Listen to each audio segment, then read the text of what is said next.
if I could be a bit self-indulgent, so we're talking about survival, but I worked at Legal and General for a while, and a couple of guys helped me to build a Kanban process for Legal and General in their modular homes, called Rob and Danny. And Rob contacted me last night to say on Monday Danny took his life. He committed suicide. So the place has been wound down, isn't it?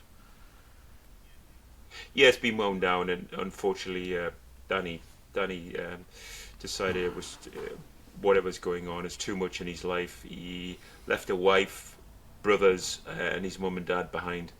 And Rob contacted me last night to say he decided that life was enough, and so he's gone. And my thoughts go out to his family, and it's really tough because I find life very precious, and there's somebody that's decided to call a day on his on Monday, just gone. So I think I've pondered this, as you know, and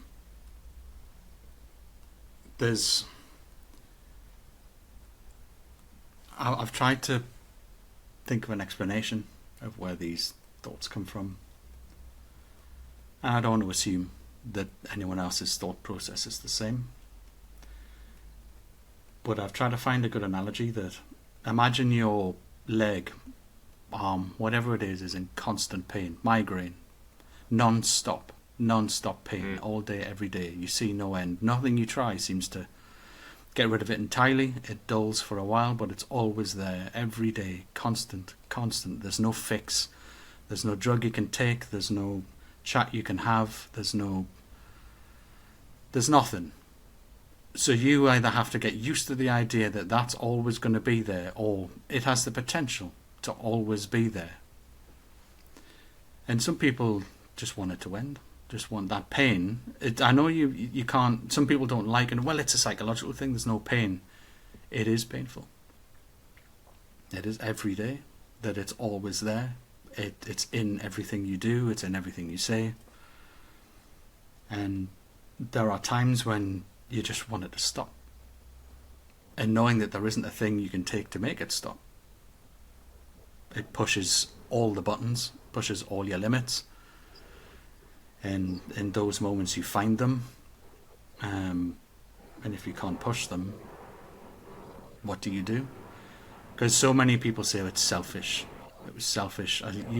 You need to understand what it took and how far things went for someone to think that this is never going to end, and the only way I can make that pain stop is to do this.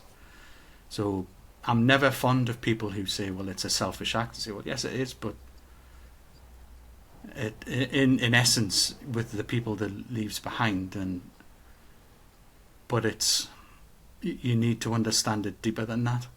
That if you had a permanent and constant pain, a noticeable pain, one that you cannot ignore, what would you do about it? If a part of your body was in permanent, constant pain every day, and you knew there was no getting rid of it, or you felt there was no getting rid of it, what would you do? Would you cut your leg off? Would you? I'm not a fan, but the sort of angle I would go that you're sort of on. You take Robin Williams, Simon. So Robin Williams finds out he's got a degenerative disease or some disease that is going to affect his life, and he decides to take his own life. Yeah, that's very similar to a pain, isn't it? It's the same context, isn't it? In terms of you've got a pain versus you've got a disease. He probably saw that as euthanasia then, right? Yeah. Is before I get too bad, I want to go. So you could see taking your own life as a form of ending your suffering. But nobody wants to say it like that, because you think of it in terms of what it's left behind, and unless you've been in that sort of psychological situation, I think it's very hard to understand what it's like. Because some people think, oh well, I'm feeling depressed today. No, you're just feeling a bit sad and stressed. And I think we're a little bit too flippant with that word and how we use it and what we attach it to. It's a condition, and it's something that can stay with you your entire life.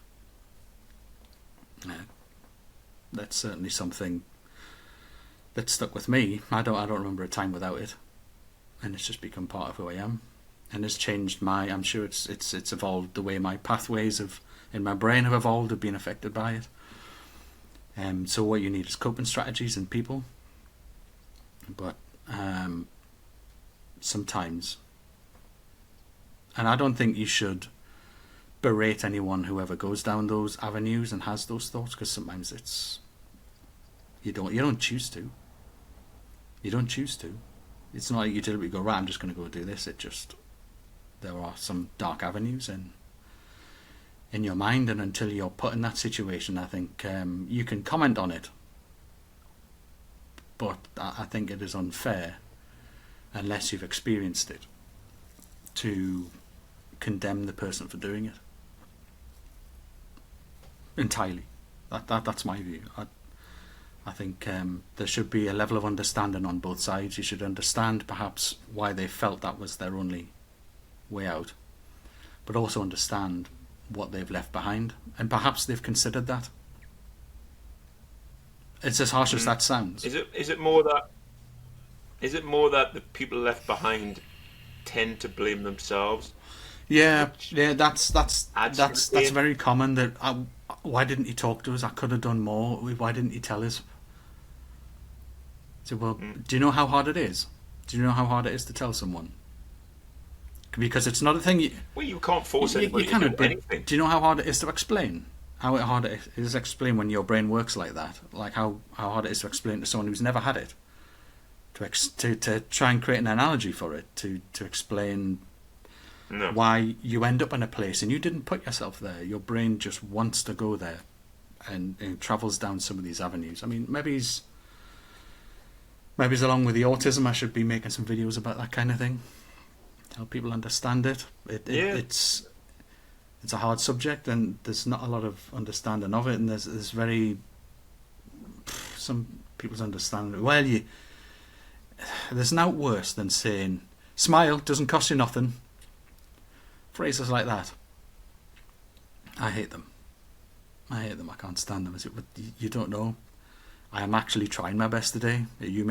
This may not be your idea of me trying my best, but I actually am trying my best today.